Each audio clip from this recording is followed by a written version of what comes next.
bulletin sur Fraternité FM. Dans les titres de ce bulletin de l'information, le marché moderne de Guéman a officiellement ouvert ses portes aux commerçants. L'infrastructure marchande moderne, la 16e au Bénin, offre un cadre moderne, hygiénique et sécurisé à ses utilisateurs. La cérémonie d'inauguration du local a eu lieu en présence de la ministre de l'Industrie et du Commerce, du préfet du Borgo et de bien d'autres autorités. Détail à suivre. Pendant ce temps, dans moins de 48 heures, la communauté chrétienne catholique va célébrer la Toussaint, suivie le lendemain de la fête des défunts. Mais au-delà de la dimension religieuse, ces journées invitent également les fidèles à se souvenir des êtres chers disparus.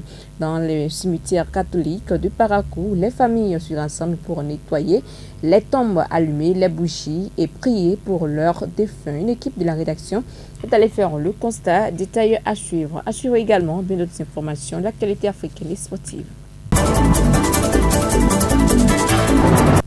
Fidèles téléspectateurs, bonjour, bienvenue dans ce bulletin d'information. Le marché moderne de Guéman ouvre enfin ses portes à Parakou. Cette nouvelle infrastructure commerciale, la 16e du genre au Bénin, a été inaugurée ce vendredi 31 octobre par la ministre de l'Industrie et du Commerce, Alimata Sadia Assouman. La cérémonie officielle a réuni le ministre conseiller Janvier Yahuidirou, le préfet du Borgo, Djibril Maman Sissé, ainsi que de nombreux acteurs du commerce local. Dans son discours, la ministre de l'Industrie et du Commerce a évoqué les atouts et la qualité de l'infrastructure. Cet instant que nous partageons aujourd'hui marque bien plus qu'une inauguration. Il symbolise l'espoir, le progrès et la concrétisation d'une vision, celle d'un commerce béninois moderne, organisé et prospère. Parakou, la cité des Kobourou, occupe une place stratégique dans l'économie nationale. En inaugurant ce marché, notre gouvernement renforce la vocation naturelle de cette ville, être un pôle d'échange dynamique, un centre de développement économique et un maillon essentiel de l'intégration sous-régionale. Le marché moderne de Guéman que nous ouvrons aujourd'hui est le 16e marché de détail à voir le jour sur le territoire national dans le cadre du vaste programme de modernisation des infrastructures commerciales initié par le président de la République, le président Patrice Talon. Ce programme ambitieux vise à redonner à nos marchés leur rôle de véritable pôle économique structuré, sûr et attrayant, capable de soutenir la croissance locale et de garantir le bien-être de celles et ceux qui y exercent chaque jour. Le marché de Guéman a été conçu sur les standards les plus modernes. Il dispose de tout ce dont on a besoin, un système d'assainissement efficace, d'équipements destinés à garantir le confort, la sécurité et la dignité des occupants et des usagers. Chaque détail de ce projet traduit une ambition claire, celle d'offrir à nos commerçants et commerçants un cadre propice à la productivité et à la prospérité. Le marché de Guéman est le témoignage vivant de notre engagement pour un développement inclusif. Monsieur le porteur de l'économie inclusive, nos femmes ont besoin de crédits équilibrés et durables. C'est de voir le commerce local grandir dans un environnement digne et ordonné, à l'image du Bénin moderne que nous bâtissons pas à pas. C'est pourquoi, en déclarant officiellement ouvert ce marché moderne du Guéman, je formule le vœu qu'il soit un lieu de paix, de prospérité et de cohésion sociale.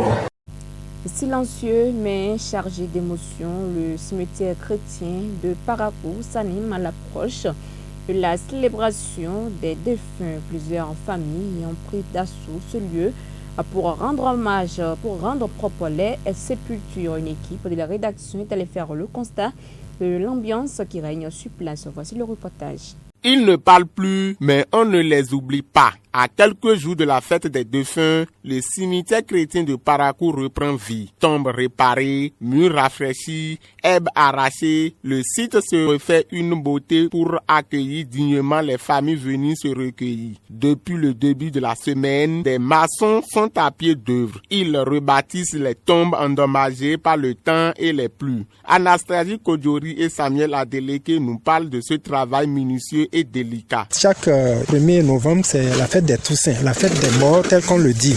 Donc, les parents qui ont des morts ici, c'est-à-dire ceux qui sont déjà enterrés ici, ils viennent pour badigeonner les tombes et construire d'autres tombes, les badigeonner. Et puis, le premier en question, il y a une prière qu'on célèbre ici avec la communauté catholique chrétienne. Donc, c'est ça qui nous a amené. Nous sommes en train, à l'instant même, de badigeonner et de construire les tombes et badigeonner après. D'autres font les carreaux, vous voyez un peu, ils font les carreaux pour embellir les tombes.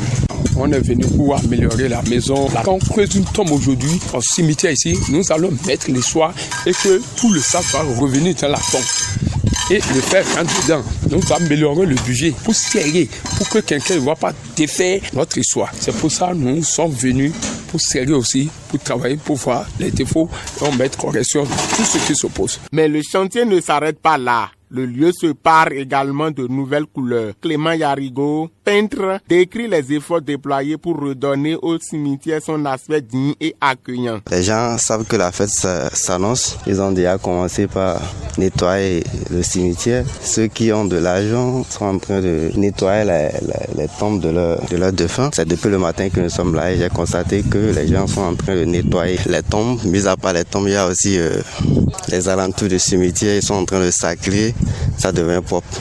Les gens sont en train de peinturer. Nous ne sommes pas la seule équipe. On est nombreux à être là. Je suis là avec mon patron et il y a aussi d'autres équipes qui sont là en train de travailler. Un peu de ciment, quelques coups de pinceau et beaucoup de respect, le cimetière chrétien de Parakou se prépare à vivre une journée particulière, celle où les vivants viennent honorer la mémoire de ceux qui ne sont plus.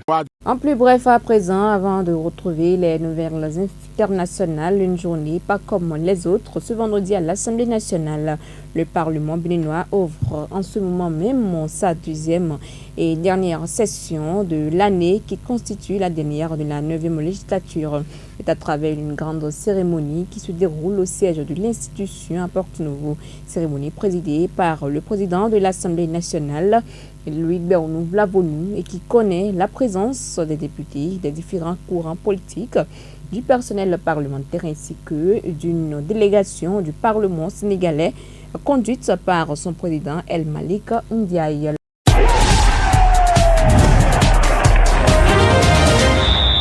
Jacques Degbe, bonjour. Bonjour, Manzouratou. Coupe UFOAB U20, dame en liste des Amazones retenues. Oui, en prélude à la deuxième édition de la Coupe des Nations UFOAB, des mots de 20 dames qui aura lieu du 7 au 17 novembre prochain à Porto Novo. La Fédération béninoise de football a publié dans la soirée de ce mercredi 29 octobre la liste des joueuses retenues par le sélectionneur Ablaou Zéro pour entamer le stage de préparation sans surprise. Cette liste est composée des joueuses qui ont disputé en septembre dernier le deuxième tour des éliminatoires de la Coupe du Monde féminine U20 face à la Guinée. On retrouve notamment les gardiennes Gloria Bikou, Larissa Saizonou et Nadiat Salifou. Pour le reste, au niveau des défenseurs, Bella Onkpevi, Laura Bikou, milieu de terrain, quelques noms pour vous, Priska Onkpo, Joël Kwadonou et Yasmi Nat Dibril, sans oublier en attaque Sandra Baba et Rakibatu Sabi et Mané, qui jouent notamment à l'AC Kabongo. Barça, Pedri, absent pour 6 semaines au minimum. Au cours du confirmé pour Pedri, 22 ans, 13 matchs et 2 buts, toute compétition confondue cette saison, sorti blessé lors du Classico perdu contre le Real Madrid, 2 buts contre 1 dimanche en Liga. Eh bien, le milieu du FC Barcelone souffre d'une lésion à l'ischio jambier gauche. C'est le club s'est montré prudent dans son communiqué, estimant que la durée de son indisponibilité dépendrait de l'évolution de la blessure. Eh bien, les médias